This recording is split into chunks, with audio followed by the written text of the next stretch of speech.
Tai ką, jau? Įdomu, ar būsiu vienas iš tų gydytojų, kurie savo universitetą vadina senuoju pavadinimu.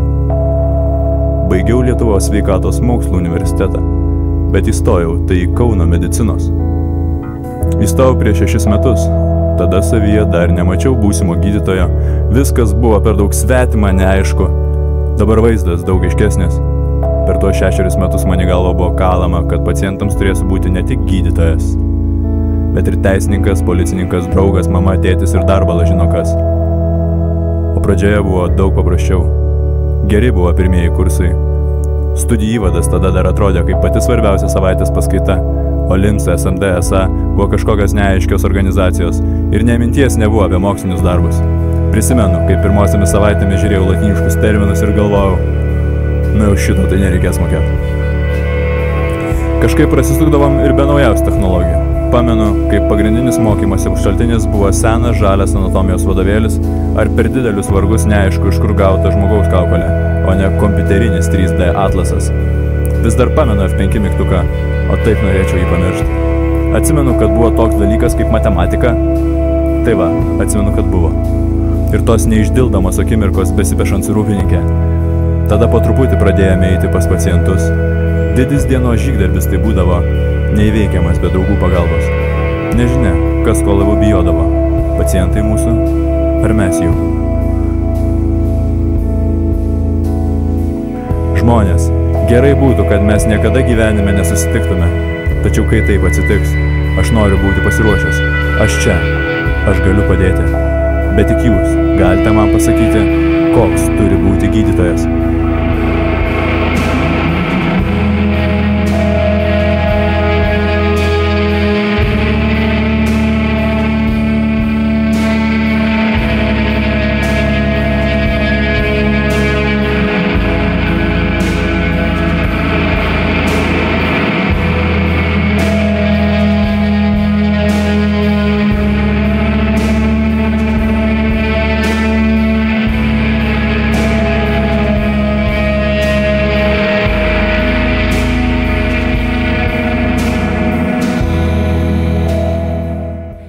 Kvalifikuotas, tai norėtųsi.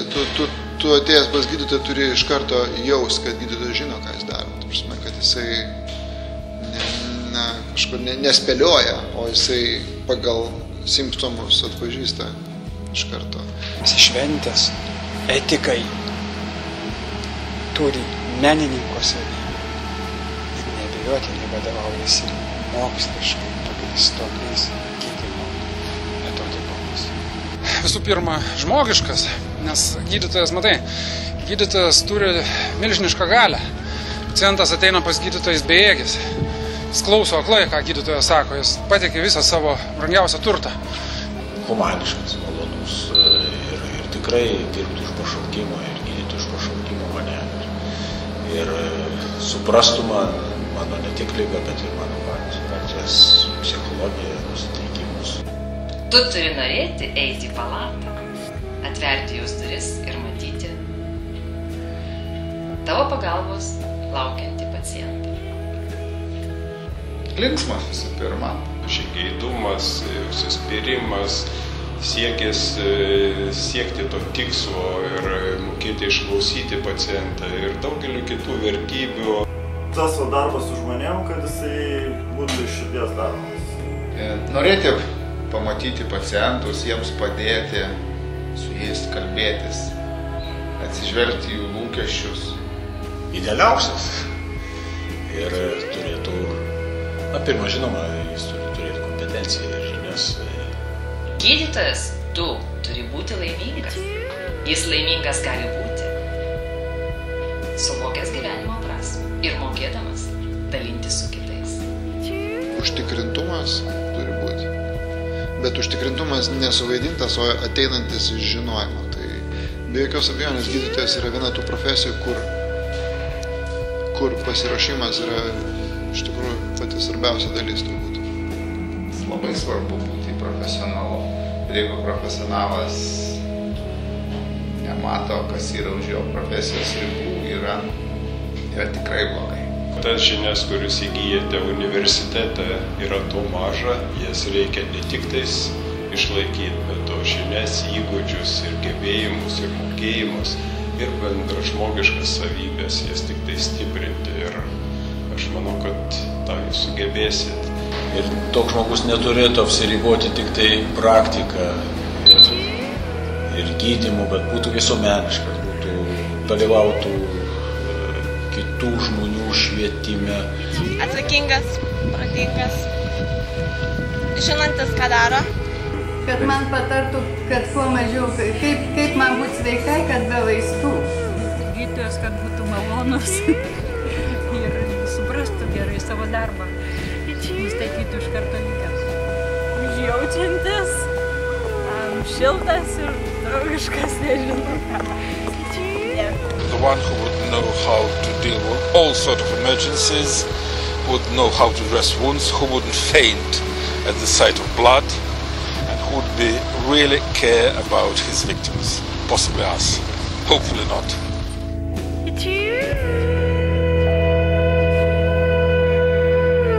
Draugai, kolegos, kaipgi jūs pagaliau supratote, koks turi būti gydytojas?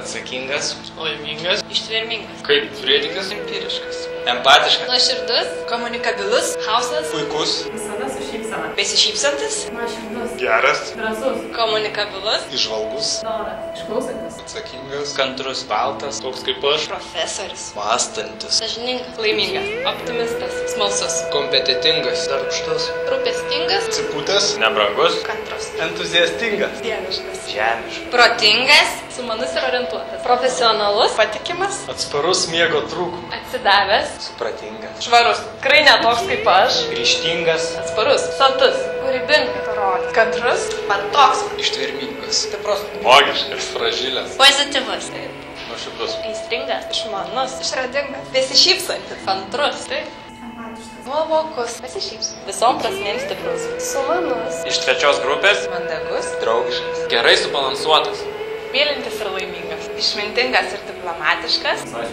žmogiškas, linksmas, empatiškas, gyvas, linksmas ir kantrus, atsipalaidavęs ir ramus. Taip.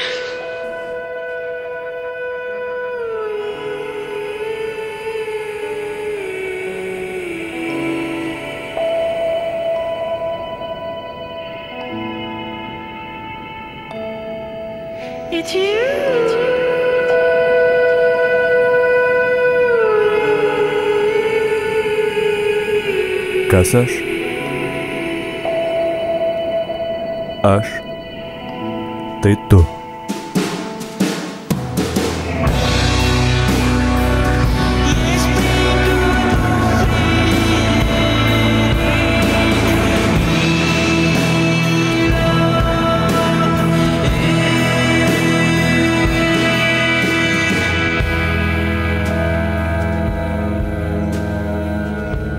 Užtektų ugnelės, užtektų entuziazmo, kad nebijotum padaryti